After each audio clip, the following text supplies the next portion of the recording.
warahmatullahi wabarakatuh. Alhamdulillahi rabbil alamin. Alhamdulillahilladzi anzala as-sakinata fi qulubil mu'minin liyazdadu imanan ma'a imanihim. Asyhadu an la ilaha illallah wa asyhadu anna Muhammadan abduhu wa rasuluh. Allahumma salli wa sallim ala rasulillahil karim sayyidina wa syafi'ina wa maulana Muhammad wa ala alihi wa ashabihi ajma'in, amma ba'du.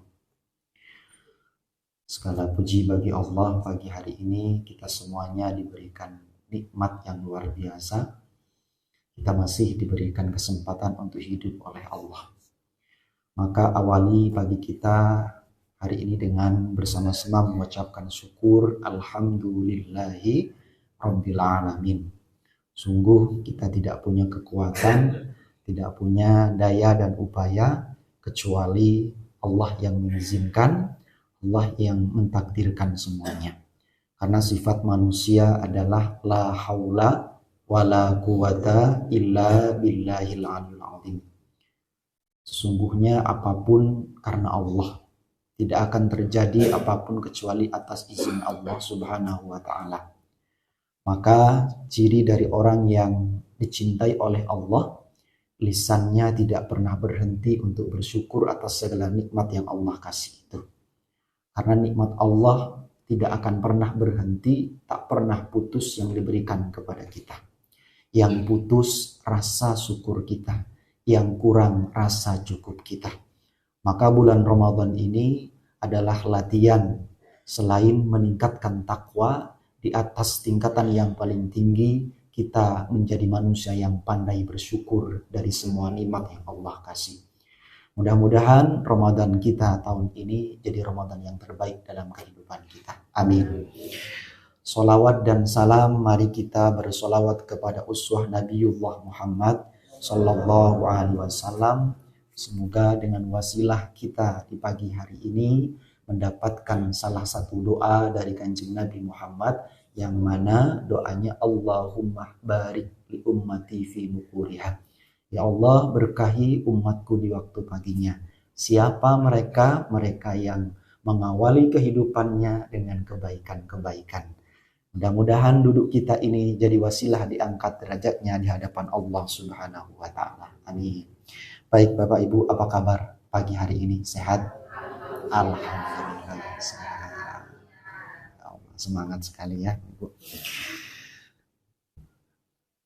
Salah satu di antara kemuliaan di bulan Ramadan ini, kenapa bulan Ramadan ini bisa mulia, lebih baik daripada bulan-bulan yang lain, karena di antara salah satunya ada Al-Quran yang diturunkan di dalamnya. Saya ulangi, Ramadan bisa mulia di antara salah satunya karena di dalamnya terdapat Al-Quran yang diturunkan oleh Allah. Jadi maknanya, apapun, siapapun orangnya yang dekat dengan Al-Quran, pasti Allah muliakan. Siapapun, apapun, Allah muliakan. Kalau kita melihat dari sejarah, ya Bapak Ibu, misal ada satu malam itu lebih baik daripada malam-malam yang lain. Malam itu lebih baik daripada 1000 bulan. Barang siapa yang beribadah di dalamnya, sholat di dalamnya, beramal di dalamnya, maka pahalanya, nilainya lebih baik daripada malam-malam yang lain. Kira-kira malam apa itu? Malam Lailatul Qadar. Karena malam itu disitulah malam Al-Quran diturunkan. Yang sekarang kita mengejarnya, sedang menanti kehadiran malam Lailatul Qadar ini. Mudah-mudahan dengan wasilah dan usaha kita ini mendapatkan malam Lailatul Qadar itu. Amin. Selanjutnya Bapak Ibu, ada manusia yang dititipkan kepadanya Al-Quran kepadanya, sehingga manusia ini menjadi manusia mulia. Mulia di dunia, mulia di akhirat. Dari mulianya saking banyak orang yang mencintainya. Siapa kira-kira? Nabi Muhammad Sallallahu Alaihi Wasallam. Karena setiap ucapan perilakunya adalah Al-Quran. Jadi mulia karena Al-Quran. Selanjutnya ada malaikat yang tugasnya menyampaikan wahyu Quran. Sehingga menjadi malaikat pemimpinnya para malaikat. Siapa namanya? Malaikat Jibril. Sehingga jadi pemimpin daripada malaikat-malaikat Allah yang lain. Selanjutnya ada dua tempat, dua kota, di mana siapapun yang berdoa di dalamnya, yang sholat di dalamnya, pasti nilainya lebih baik. Lebih baik daripada tempat-tempat yang lain. Tempat apa kira-kira? Kota Mekah dan kota Madinah. Kenapa? Karena dua tempat ini tempat di mana Al-Quran diturunkan. Maka di dalam Quran itu ada surah Makkiyah, ada surah Madaniyah. Yang Makkiyah itu biasanya pendek-pendek suratnya, berarti diturunkan di kota Mekah. Yang panjang-panjang itu Madaniyah, berarti diturunkan di kota Madinah. Jadi Bapak Ibu, maknanya apa? Siapapun kita hari ini, kalau ingin mulia hidupnya, ingin diangkat derajatnya oleh Allah, ayo bersama-sama dekat-dekatlah dengan Al-Quran. Apalagi sekarang di bulan Ramadan. Mari kita lebih banyak interaksinya dengan Al-Quran. Bagaimana caranya Mas Mahfud? Kurang lebih ada 4 agar kita mudah berinteraksi dengan Al-Quran. Yang pertama, caranya adalah sami'a yasma'u. Sering-seringlah telinga kita itu mendengarkan Al-Quran. Maka Bapak Ibu, telinga yang sehat itu adalah telinga yang telinganya suka mendengar kebaikan. Telinganya yang lebih suka mendengar nasihat. Telinganya yang lebih suka mendengar tartilul Quran, murattal Quran. Maka itu adalah telinga-telinga yang sehat. Kalau telinga yang tidak sehat, dia cenderung lebih suka mendengarkan aib orang lain. Lebih suka mendengarkan ghibahi tanggone. Itu berarti telinganya kurang sehat. Nah, sekarang dicek telinga kita itu lebih suka mendengarkan yang mana? Mendengarkan Quran atau mendengarkan keburukan orang lain? Ibu-ibu kalau masak sambilnya apa? Dengerin Quran apa dengerin dangdutan? Quran ya, Insya Allah. Baik. Maka apa yang kita dengarkan itu akan menjadi obat dalam diri kita. Karena itu adalah asupan yang masuk ke dalam hati kita, ke dalam batin kita. Karena di antara Quran adalah wa nunazzilu minal Qur'ani ma huwa syifa. Quran diturunkan itu sebagai obat bagi siapapun yang mau mendengarkan, membaca, dan lain sebagainya. Selanjutnya Bapak Ibu, setelah kita mendengarkan dengan telinga kita, lanjutkan dengan qara'a yaqra'uh. Apa itu? Membaca Al-Quran. Insya Allah, ibu-ibu, bapak-bapak sudah bisa semua ya baca Qurannya. Insya Allah. Karena masjid ini termasuk masjid yang makmur kayaknya. Amir sudah banyak mengadakan program belajar tahsin, belajar baca Quran. Insya Allah Bapak Ibu kompak semuanya. Kenapa? Bapak Ibu, tidak ada kata terlambat untuk belajar Al-Quran. Kalau kita masih bisa hidup, bisa bernafas, ayo belajar Quran, baca Quran. Rasul sampaikan, Iqra'ul Quran fa innahu ya'ti yaumal qiyamah syafi'an li ashabi. Baca Quran. Seberapa banyak kamu baca Quran di dunia, maka nanti Al-Quran akan datang kepadamu yang membaca itu sesuai dengan seberapa banyak kamu membaca di dunia ini. Kalau kamu sering membacanya, istiqomah membacanya, lihat Quran akan datang sebagai penolong bagimu nanti di yaumil qiyamah. Bapak Ibu yang dirahmati Allah, kalau kita ingin tahu, di salah satu riwayat dijelaskan kondisi kita nanti di yaumil qiyamah, di padang mahsyar itu, saat itu kondisi kita menakutkan. Kita semua khawatir dengan diri kita masing-masing. Dalam kondisi apa kita? Kita dalam kondisi tidak memakai pakaian sama sekali. Dan itu saat itu kita tidak mengenal istri, tidak mengenal suami, tidak mengenal anak. Semua sibuk memikirkan dirinya sendiri, bagaimana keselamatannya. Kalau hari ini matahari di atas kepala kita jutaan kilometer, yang sekarang sudah merasa panas, nanti di padang mahsyar itu matahari hanya sejengkal di atas kepala kita.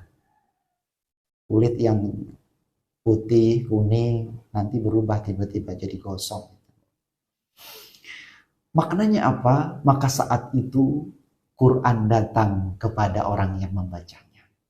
Quran datang sebagai syafaat, sebagai penolong kepada yang membacanya.